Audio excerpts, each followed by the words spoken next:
தீவிர வாக்காளர் திருத்த பட்டியல் இவங்க பொறுப்பாளராக இருக்கிறாங்க. இன்னைக்கு தமிழ்நாட்டில் ரிவ்யூ மீட்டிங் பண்றாங்க.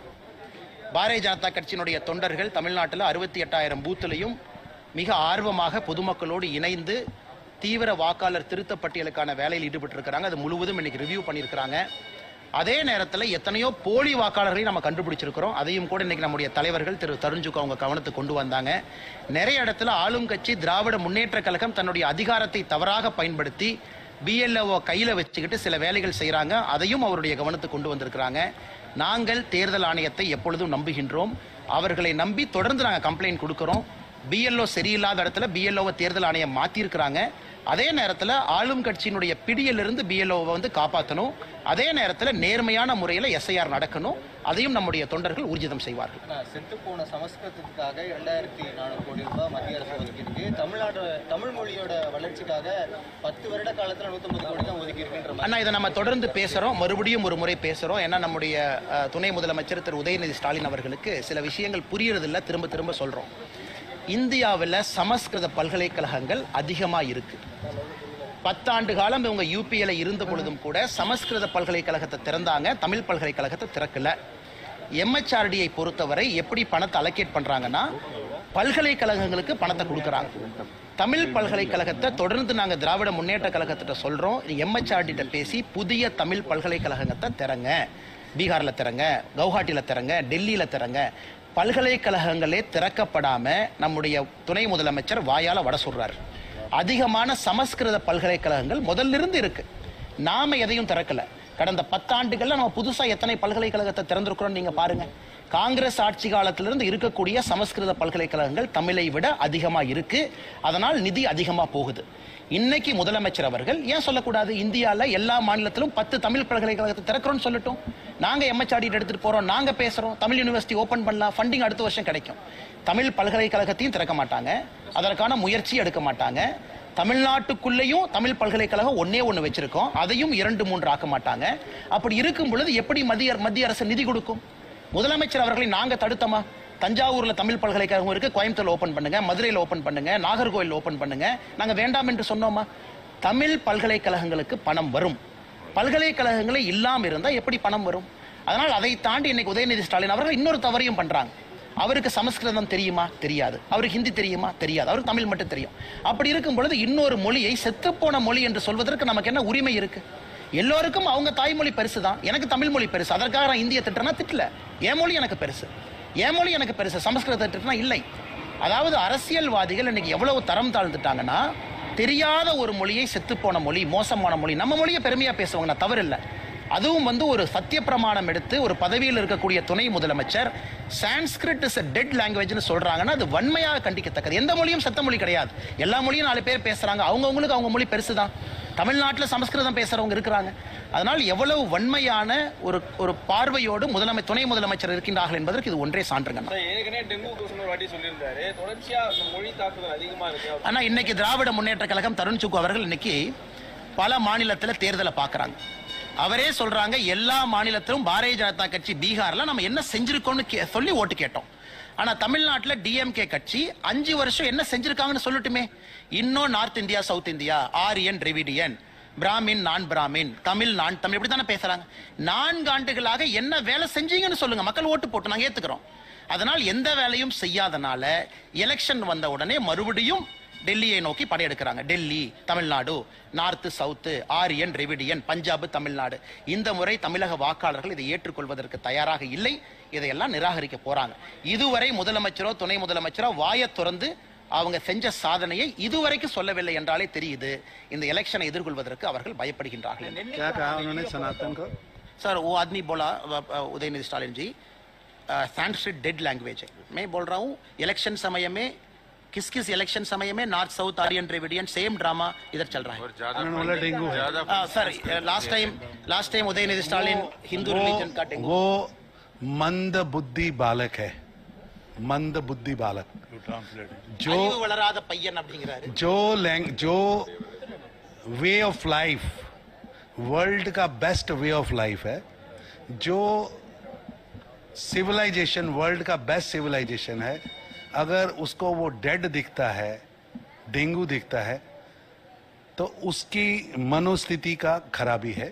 तो उनको चाहिए कि या तो इटली का जो चश्मा उन्होंने राहुल गांधी से लेकर डाला है वो बदले या अपना मेडिकल कराए। தமிழ் மொழிபெயர்த்தறாங்கன்னா உலகத்தினுடைய இன்னைக்கு ரொம்ப த்ரைவிங்கா ஆரோக்கியமா இருக்கக்கூடியது இந்து மதம். யாருக்கும் எதிரான மதம் இல்லை. அந்த மதத்தை பார்த்து டெங்கு கொசுன்னு சொல்றாருன்னா அவர் போட்டிருக்கிற கண்ணாடி போட்டிருக்காருன்னா அது ராகுல் காந்தி கொடுத்திருக்கக்கூடிய இட்டாலி கண்ணாடி. அந்த கண்ணாடி மாத்திட்டு இந்திய கண்ணாடி போட்டாவே எல்லாம் சரியா தெரியும். கண்ணாடி அவர் மாத்தணும் அப்படிங்கிறார். நெல்லுக்கான கொள்முதல் ஈரப்பத அளவை உயர்த்தல தெளிவா சொல்றாங்க. நம்முடைய தஞ்சை மாவட்ட பகுதி டெல்டா பகுதி விவசாயிகள் புரிந்து கொள்ள வேண்டும். எப்பொழுதுமே பாரதிய ஜனதா கட்சி மோடி ஐயா உங்க பக்கம் இருக்கிறாங்க. இன்னைக்கு இவங்க பண்ணியிருக்கிற டிராமா என்ன? தமிழ்நாட்டில் நெல்லில் இருக்கக்கூடிய ஈரப்பதம் 17% வரைக்கும் மத்திய அரசு வாங்குறாங்க. இதற்கு முந்தைய ஆண்டுகளில் கனமழை பெய்த பொழுது 18.5 19% வரைக்கும் மத்திய அரசு தளர்வு கொடுத்து வாங்கினாங்க. ஒரு ஆண்டும் மத்திய அரசு தமிழக அரசுக்கு பணம் கொடுக்குறாங்க. நெல் கொள்முதல் நிலையங்களை கட்டுங்க, எந்த விவசாயினுடைய நெல்லும் நனையக்கூடாது, வாங்கி உள்ள வெய்யுங்க. இன்னைக்கு தமிழ்நாட்டினுடைய நெல் கொள்முதல் ஆணையை பார்த்தீங்கன்னா 48 மணி நேரத்திற்குள்ள நெல்லை வாங்கி கொள்முதல் நிலையத்துக்குள்ள கொண்டு வரணும். இன்னைக்கு சக்கரபாணி அவர்கள் உண்மையை சொல்ற துறையினுடைய அமைச்சர் 60 நாள் சில இடத்துல எடுத்திருக்கிறாங்க, 50 நாள் எடுத்திருக்கிறாங்க, 40 நாள் எடுத்திருக்கிறாங்க. நீங்க நெல்லை வாங்கி கொள்முதல் நிலையத்துக்குள்ள வர்றதுக்கு 60 நாள் ஆயிருக்கு, குறைந்தபட்சம் 1 வாரம் ஆயிருக்கு. அவ்வளவு நெல்லை வேண்டுமென்றே மலையில நனைய போட்டு மத்திய அரசு நெல் கொள்முதல் நிலையத்துக்கு கொடுக்கக்கூடிய பணத்தையும் பயன்படுத்தாம இன்னைக்கு முதலமைச்சர் அவர்கள் போலி டிராமா நடத்துறாங்க. அதைத்தான் பாரதிய ஜனதா கட்சி சொல்லுகின்றோம். 360 கோடி ரூபாய் ஊழல் செஞ்சிருக்கிறீங்க. நெல் கொள்முதல்ல ஊழல் பண்ணிருக்கிறீங்க.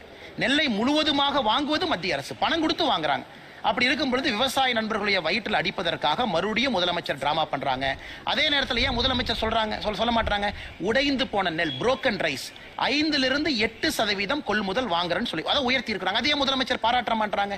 இன்னைக்கு விவசாய பெருமக்கள் கொண்டு வரக்கூடிய நெல், அதிலிருந்து வரக்கூடிய அரிசி 5-8% உடைந்திருந்தாலும் அதை முழுமையா மத்திய அரசு வாங்குறன்னு அதே ஆணையில சொல்லியிருக்கிறாங்க. அதை பேசுவது கிடையாது. இன்னும் ஈரப்பதம் உண்மையாலும் இருந்ததுன்னா அங்க மத்திய அரசுடைய கமிட்டி வந்து பார்த்துட்டு போயிருக்கிறாங்க, நாங்கள் எடுத்துட்டு போறோம். ஆனால் இந்த ஈரப்பதம் எல்லாம் மாநில அரசு தன்னுடைய தவறால் வெளியே போட்டிருக்கக்கூடிய நெல்லினுடைய ஈரப்பதம். மாநில அரசு வாங்கி மூட்டையை வெளியே போட்டு வரக்கூடிய மூட்டையை 48 மணி நேரத்துக்குள்ள உள்ள கொண்டு வராம 2 மாதம் தாமதம் செய்து வாங்கி இருக்கக்கூடிய நெல்லத்தை ஆய்வு பண்ணாங்க. மத்திய அரசு அதிகாரிகள் சும்மா வந்துட்டு போனாங்களா? நெல் எப்படி ஈரமாச்சு, யார் ஈரமானதற்கு பொறுப்பு, மாநில அரசு பொறுப்பா, இதெல்லாம் ஸ்டடி பண்ணி தான் ரிப்போர்ட் கொடுத்தாங்க. அந்த ரிப்போர்ட்டின் அடிப்படையில் தான் மத்திய அரசு சொல்லியிருக்கிறாங்க. எப்பொழுதும் விவசாயத்தின் பக்கம், டெல்டாவின் பக்கம், காவிரி தாயினுடைய புதல்வராக இருக்கக்கூடிய விவசாயிகளின் பக்கம் பாரதிய ஜனதா கட்சி, பிரதமர் மோடி அவர்கள் இருப்பார்கள். மெட்ரோ விவகாரத்துல பாஜக ஆளுகின்ற அண்ணா, மெட்ரோ விவகாரத்தை பொறுத்தவரை நம்முடைய நண்பர்கள் ஒரு விஷயத்தை புரிஞ்சுக்கணும். இந்தியால மெட்ரோ என்பது 2017 மெட்ரோ பாலிசியின் படி தான் எல்லா மாநிலத்துக்கும் கொடுக்குறாங்க. இன்னைக்கு நாம் புரிந்து கொள்ள வேண்டும், மாநில அரசு மெட்ரோவை கேட்டு விண்ணப்பிக்கலாம், தவறு கிடையாது. நமக்கு கண்டிப்பா சென்னைக்கு வேணும், கண்டிப்பா கோயம்புத்தூருக்கு வேணும், கண்டிப்பா மதுரைக்கு வேணும், கொடுக்கணும். கொடுத்த ரிப்போர்ட் எப்படி கொடுத்தாங்க? 2022 கொடுத்த ரிப்போர்ட்ல 2011 பாப்புலேஷன் டேட்டா போட்டாங்க. வேறு மாநிலங்கள் என்ன பாப்புலேஷன் டேட்டா கொடுக்குறாங்க? அர்பன் ஏரியாவுடைய அக்ளோமரேஷன் சர்வே கொடுக்குறாங்க. அதாவது 2022 எலக்ட்ரிசிட்டி பில் எவ்வளவு மக்கள் வந்திருக்கிறாங்க, வாக்காளர் எவ்வளவு இருக்காங்க பார்த்து கொடுக்குறாங்க. வேண்டுமென்றே தவறான ஒரு விவகாரத்தை 2011 டேட்டாவை கொடுக்குறாங்க. சென்னை, மதுரை ரெண்டும் குவாலிஃபை ஆகல, அவங்க கொடுத்த தவறான டேட்டா. ரெண்டாவது, மெட்ரோ வாங்குவது சிறப்பல்ல, மெட்ரோ நடத்துவது சிறப்பு. இன்னைக்கு பெங்களூர்ல பாருங்க, அந்த பகுதியினுடைய எம்பி தேஜஸ்வி சூர்யா கோர்ட்டுக்கு போயிருக்கார் பெங்களூர் மெட்ரோக்கு எதிராக என்னன்னா, எப்படி இந்த ஃபேரை வைக்கிறீங்கன்னு சொல்லுங்க. பெங்களூர் மெட்ரோல கண்டமேனிக்கு ஃபேரை ஏற்றி இருக்கிறாங்க. காரணம், திட்டம் சரியா போடல. இரண்டாவது, மத்திய அரசு கேட்கறது திட்டத்தை சரியா போடுங்க. கோயம்புத்தூர் மெட்ரோ ப்ரொபோசல் 6 இடத்துல மெட்ரோ ஸ்டேஷன் சொல்லியிருக்கக்கூடிய இடத்துல நிலத்தை எப்படி கையகப்படுத்த போறாங்க ரிப்போர்ட்ல இல்லை. பப்ளிக் லேண்டா பிரைவேட் லேண்டா இல்லை. ரைட் ஆஃப் வே இல்லை. ஹோப்ஸ் காலேஜில் இருந்து கோயம்புத்தூருக்குள்ள போகக்கூடிய ரூட்டு டிராபிக் கன்ஜெஷன் சர்வேல இல்ல. எவ்வளவு வண்டி போகும் இல்ல.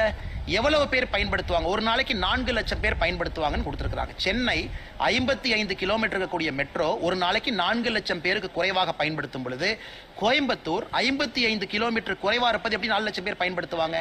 இந்த கேள்விகளை மத்திய அரசு கேட்டு அனுப்பிச்சிருக்கிறாங்க. யாரும் நிராகரிக்கல. புது டிபிஆர் ப்ராப்பரா ப்ரிப்பேர் பண்ணி மறுபடியும் கொடுக்கணும். மனோகர்லால் கட்டர் அவர்கள், அமைச்சர் அவர்கள் தெளிவுபடுத்தி ட்வீட் போட்டிருக்காங்க.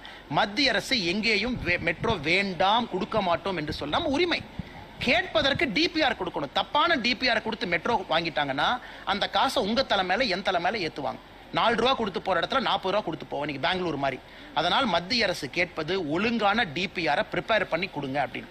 வேண்டுமென்றே அரசியல் செய்வதற்காக தவறான ரிப்போர்ட்டை கொடுத்து மத்திய அரசு கேள்விகளை கேட்ட பிறகு அதை மாத்தி பாரத பிரதமர் நரேந்திர மோடியின் மீது தவற போடுறாங்கல்ல, இது மிகப்பெரிய தவறு. அவர் எடுத்திருக்கக்கூடிய சத்திய பிரமாணத்துக்கு எதிரானது. அதுவும் பிரதமர் வர்ற அன்னைக்கு பொய்யான ஒரு ட்வீட்டை போடுறாங்கல்ல, இது மன்னிக்க முடியாத குற்றம்.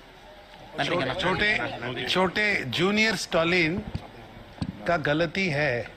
असल में जूनियर स्टालिन जो बीच साइड पे विदेशी दोस्तों के साथ इवनिंग बताते हैं ना, उसका असर है उनकी भाषा पे. பாப்பா நன்றி.